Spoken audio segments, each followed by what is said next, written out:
Hi, thanks so much for joining me on the Listen Up Girl podcast. This is your daily LGBTQ plus news podcast, and I'm Zachary Friedman. Today is June 19th, 2026, day 19 of Pride Month. And today is just not any Friday. Today is Juneteenth. It's the federal holiday marking June 19th, 1865, the day Union soldiers arrived in Galveston, Texas, to announce that enslaved people were free. This is 2.5 years after the Emancipation Proclamation had already been signed. Freedom delayed by design. Sound familiar? There is something that is not an accident about Juneteenth landing inside Pride Month. Black people have been reminding us of that for years, and today we honor it. And on the news front today, we have a lot to talk about how a judge blocked one of the most extreme bathroom bans in the country. We have some Pride events that are coming up, and also we're 9 days away until New York City Pride. So let's get into it, starting with Juneteenth and Pride. One community's liberation story. Today is Juneteenth, and if you're listening to this podcast, I want you to take a moment to sit with that, not rush past it, because today is not incidental to Pride Month, it is essential to it. Juneteenth commemorates 1865 when freedom was finally announced in Texas.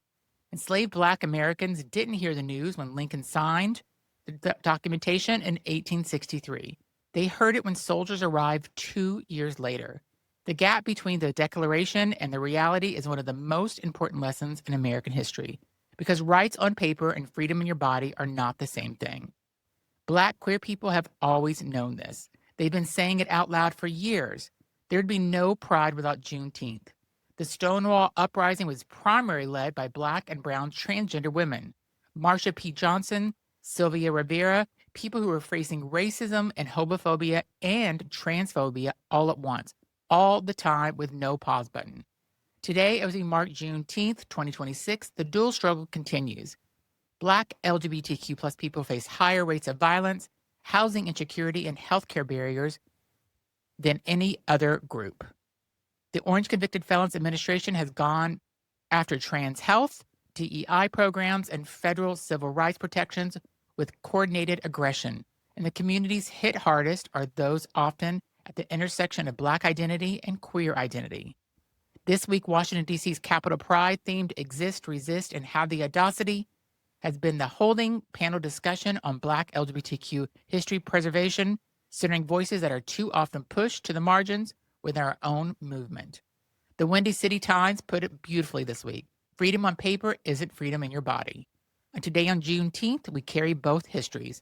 We celebrate both freedoms, and we acknowledge that neither is fully realized yet. Our next story is federal judge blocks Idaho's extreme bathroom ban. Now to a legal win that came down 3 days ago, June 16th, and we are covering it today because it deserves airtime. A federal judge in Idaho blocked that State House Bill 752, one of the most extreme anti-trans bathroom laws in the country. And I want to be very clear about what this law would have done, because it would have not just been a bathroom bill in a conventional sense. HB 752 would have made it a crime, a criminal offense for a transgender person to use a public restroom that aligns with their gender identity. We're talking government buildings, libraries, rest stops, malls, gas stations, restaurants, hospitals, entertainment venues, anywhere open to the public. A first offense, a misdemeanor. A second offense, a felony. And under some interpretations, individuals would have faced up to 5 years in prison. So read that again, 5 years in prison for using what they are saying is the wrong bathroom. Idaho lawmakers also propose, and I wish were making this up, the police could use DNA testing to enforce this law. DNA testing at a public restroom. U.S. District Attorney Amanda Brailsford issued a 30-page preliminary injunction blocking the major portions of the law. She ruled that key provisions were vague to point to being unconstitutionally unenforceable. Police themselves wouldn't know how to apply them. The injunction was also brought by 6 transgender Idahoans represented by the ACLU of Idaho, and Lambda Legal. Statewide protections now extend beyond just the original plaintiffs because the judge provisionally certified a class. That means all trans people in Idaho benefit while the case continues. Critically, the law was set to take effect July 1st. That's the 13 days away from now. This ruling buys time and signals that the courts are paying attention. The ACLU of Idaho's Emily Croston said it plainly. Every trans Idahoan would have to think about what bathroom they can use every time they leave their house. The fight is not over. The changing room portion of this law has not blocked and may still take effect. But today, trans people in Idaho can breathe a little easier, and that matters. Next, we go to Stonewall Columbus Pride opens tonight. So we're heading to the Midwest now because tonight is a big night in Columbus, Ohio. The Stonewall Columbus Pride Festival opens tonight, and this is not a small regional event. This is the largest free pride festival in the Midwest and one of the biggest in the entire country. Organizers expect over 700,000 people to show up across the weekend. The festival runs tonight from 4 to 10 p.m. at Goodale Park, continuing tomorrow with a pride march at 10:30 a.m., followed by a second festival day. More than 200 nonprofits and corporate vendors, 2 performance stages, a community wellness area, and a Stonewall, and what Stonewall Columbus describes as one of the most community-rooted lineups they have ever assembled. This year's theme is Until We're All Free, and Stonewall Columbus Executive Director Denzel Porteous has been clear about what that means. No one in the community is fully free until we all are. Their programming this year leans hard into intersectionality, and given that tonight's opening falls on Juneteenth, that feels like more than timing. Community Programs Coordinator Jackie Braxton said something this week that I want to share with you directly. He said, I have a really strong sense of importance for the legacy of Juneteenth. I think both Juneteenth and Stonewall Uprising are really important points in history where people who were oppressed felt they needed to come together. There it is, 2 uprisings, 1 month, 1 movement. The festival also honors Lester Singleton as this year's patron of Pride, an artist, a historian, and community leader who has spent decades preserving LGBTQ plus history in Central Ohio, including co-directing the documentary about Summit Station, Ohio's first lesbian bar. The kind of memory keeping its own form of resistance. If you're in the Columbus area or close enough to drive, tonight is the night. Free admission. Goodale Park doors are open at 4. Next, Fresh Meat Festival's 25th anniversary opens tonight in San Francisco. So we're staying with tonight's energy because something else extraordinary is opening tonight on the West Coast.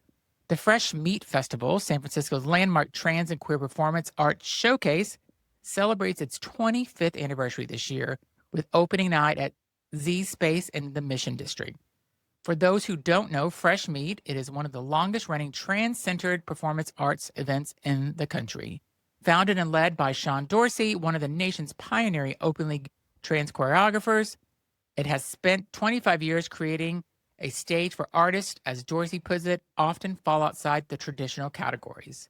This year's lineup is extraordinary, a 40-member transgender, intersex, and genderqueer choir, a Filipino-American drag supergroup called Filipinex, trans roots groups, Trailblazer Shauna Virgo, described as the fairy godmother of trans country artists, and world-class Vogue artist, gender-defying classical Chinese dance, and new commissioned world premieres from artists including Janip Star, a Puerto Rican-born performer and disability artist who assembled an entire ensemble of disabled, BIPOC, and queer performers for a work that centers bodies and experiences rarely seen on stage.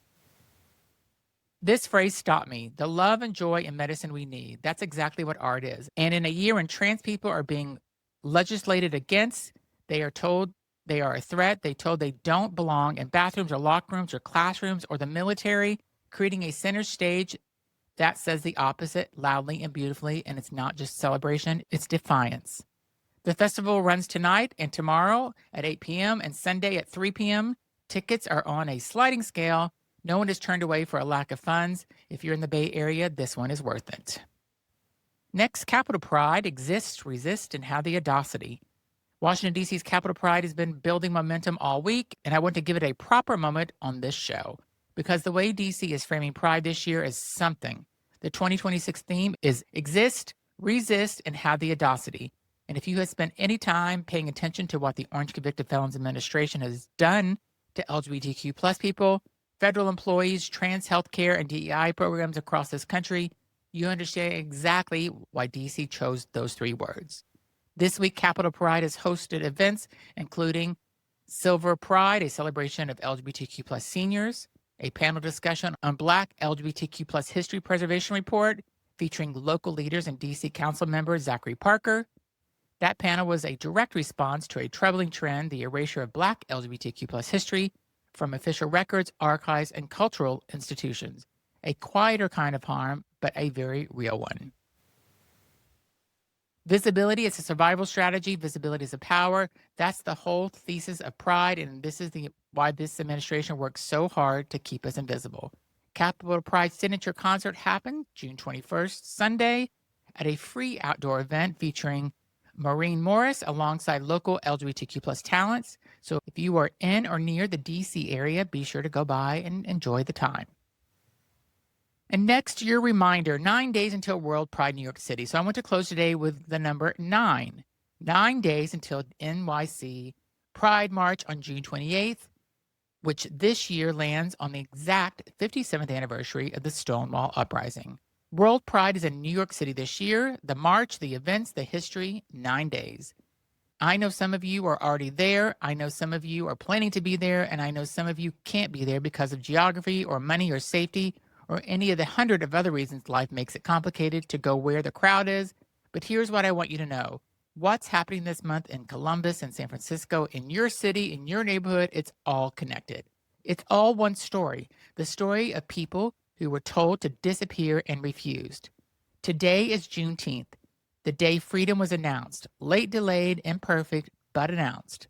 June 28th will be the day we march to remind the world that announcement is still not the reality, and we are still demanding it. 9 days, so stay with us. This is Listen Up Girl for your Friday, June 19th news podcast. Before I let you go, be sure to subscribe, leave a rating for this podcast. The more ratings I receive for this podcast, the more people hear it. We need to stay informed and have a wonderful Pride weekend. Thanks so much for listening. I'll be back tomorrow with more news. Thank you.